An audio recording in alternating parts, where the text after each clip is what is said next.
Hi guys, and welcome back to Path of Titans. On Monday, Path of Titans released a new patch with roaming AI critters and Iguanodon and Deinon TLC. I'm checking out the TLCs. Let's see the subspecies. We have a Bernissartensis plus health recovery, plus 10 health recovery. Galvensis plus 10 bipedal armor, Anglicus plus 10 quadruple damage. Well, the model looks nice. Let's go with this. So here we have the adult Iguanodon, the new TLC. Let's see, here's the running.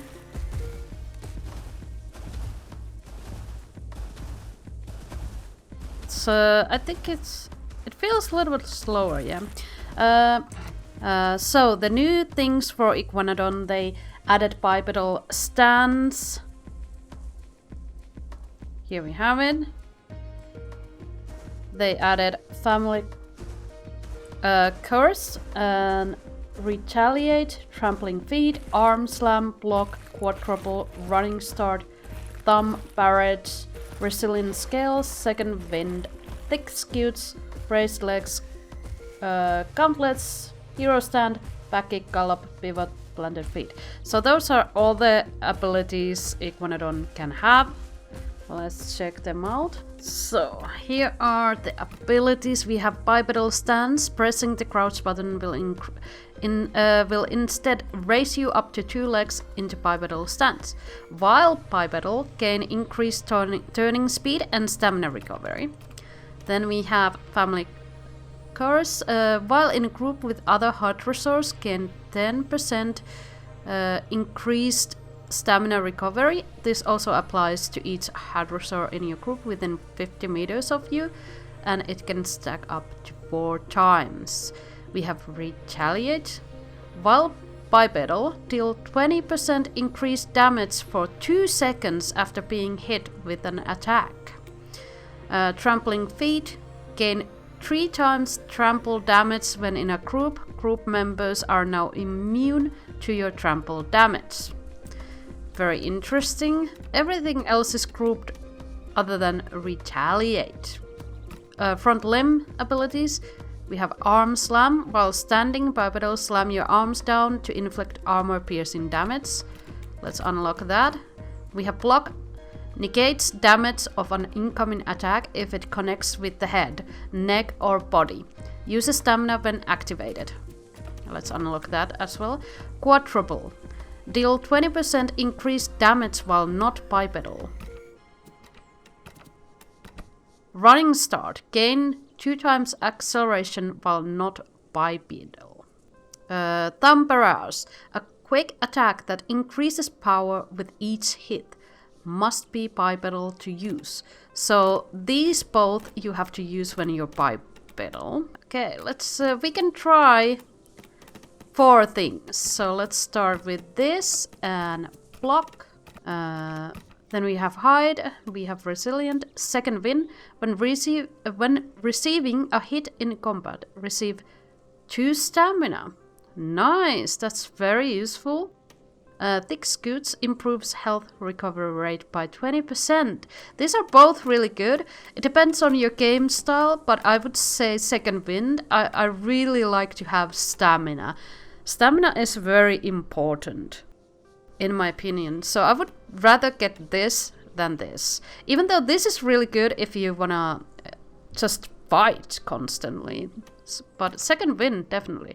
1200 and this is 800. Legs, we have braced legs. We know that. Gauntlets improves armor by 20% while bipedal.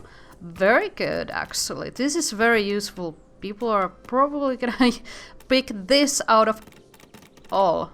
Hero stand. Landing any attack against an enemy will give you 1 stack of heroic. Reaching 3 stacks of heroic will apply hero stand to all group members within 50 meters. That increases their attack damage by 25 50% for 20 seconds. Additional applications of hero stand will refresh the duration. Well, this is good for solos, and this is definitely good for grouped Iggy's. This is really nice. Seems a little bit, I don't know, maybe too overpowered? We'll have to see.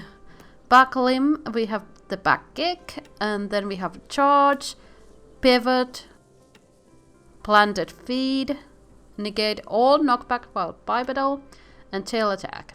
Okay, both of these are really, really good. But I would say maybe pivot. I'm not gonna equip any senses. There's no sense when you're solo, am I right? I'm in single player anyways. I just wanna check out the attacks. So first is the stomp. I have to be bipedal to use it. It's AoE, and it had 4-second cooldown. Oh, it takes you off the bipedal stance. Interesting. Yeah, 4-second cooldown, and it takes you off the bipedal stance. Interesting. Then we have the block. Oh, I kind of like that animation. That looks cool. Alright, it lasts quite a long and only 1-second cooldown. 1, 2, 3, 4, 5, 6. I would say 6-7 seconds. That's really cool. Running start. Oh yeah, we need to check that out. That was gain 2 times acceleration. Let's see the acceleration first without.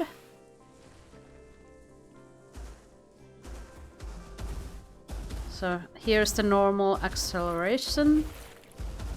And let's put on the acceleration. It doesn't use anything. And then thumb barrage. Okay, let's see the acceleration. Oh yeah, it is faster. You can see it, how much faster it is. Okay, thumb barrage.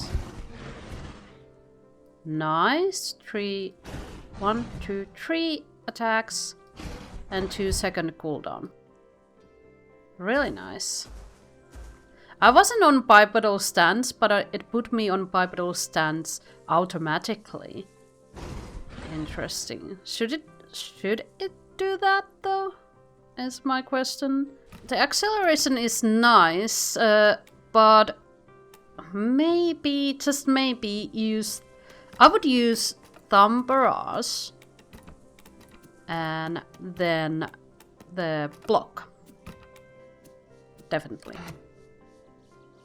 Because it's just easier that way.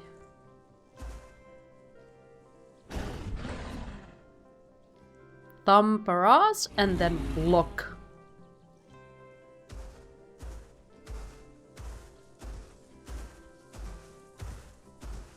Perfect. Nice. Look at me. Very proud. I forgot. We have the back kick as well. And the charge. But I have checked those out before, so it doesn't really matter. And the pivot increases the turning radius when your bipedal stance. Let's go to a bipedal stance and let's turn. Pretty good, pretty good. Right side circle. And then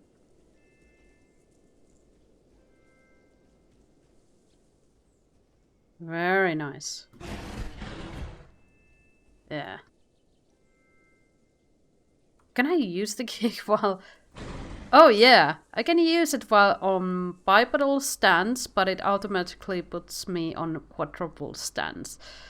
Interesting. But it's alright because I can get to bipedal stands automatically by using thumb barrage. Here we have the Deinon TLC, which was kind of like surprise TLC. So we have Antirobus, plus 10% health recovery.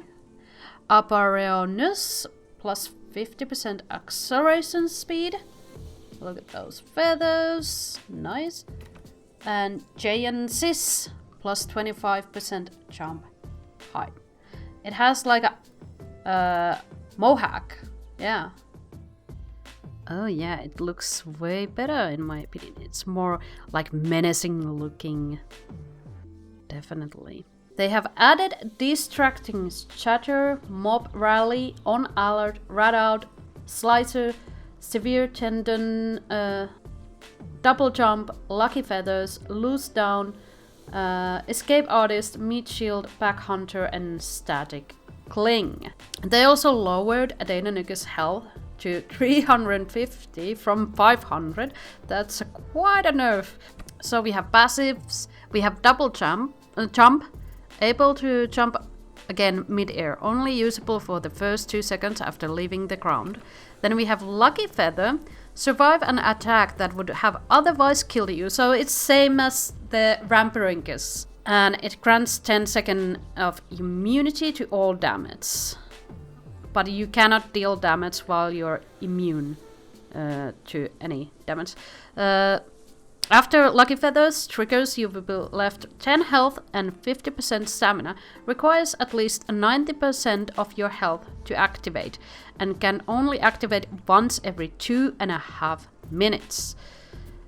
This is actually really good because Deinonychus is really squishy, so the Lucky Feathers is gonna help it not die instantly upon attacks. So we have the Raptor Strikes and Slicer. A bite that deals low damage but tears meat from the target. Eating it triggers improved healing while out of combat. This meat cannot be dropped. Interesting. I don't know, it's not like vampire because you're not using the blood, you're using the meat. So kind of like a, what would I call you? Like a raptor piranha. Yeah. Okay, unlock that and unlock that. We're gonna see the cooldowns, of course. And senses, we have escape artists. Move 20% faster while holding a freshly ripped meat chunk from Slicer. For bouncing, I would rather use Raptor Strikes. This is just low damage, so this is more for healing. Interesting that they didn't add 2 head slots. Now you have to choose between Raptor Strikes or Slicer.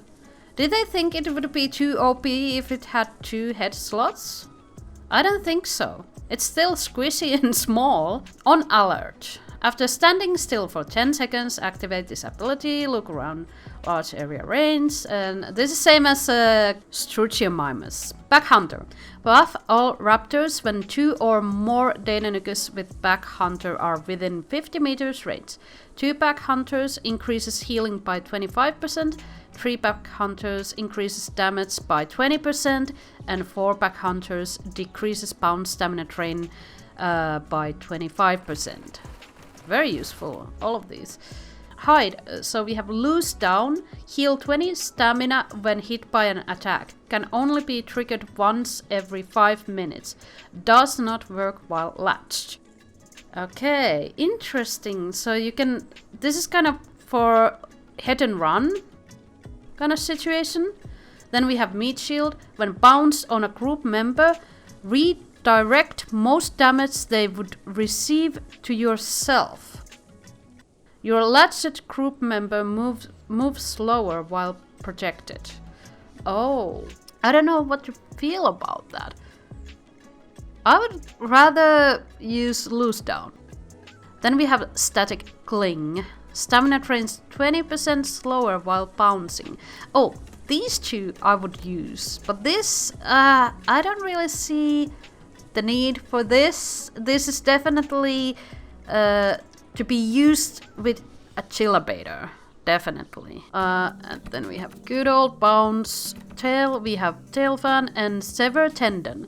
A kick attack that applies sliced. Sliced reduces the movement speed of the target by 1% and stacks up to 5 times. So 5% when full stacked. Upon reaching 5 stacks of slice, the target gains immunity to any additional slide stacks for 5 minutes. Literally, tail fan is the lifesaver. You get away easily with the tail fan from any situation. When something is about to stomp you, you can tail fan away. So I would still use tail fan over this. Voice, we have a distracting chatter. A call that increases all group members' armor by 20% within 50 meters until you are hit. Okay, that's useful. Mob rally, a call that increases damage while bounced by 20%. And you can stack it up to 10 times. Do you have to be bounced yourself or do you have to be bouncing something else?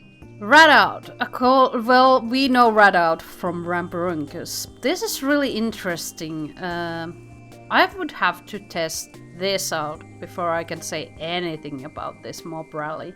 Maybe it's for, you know, a chillabator again. Raptor strikes.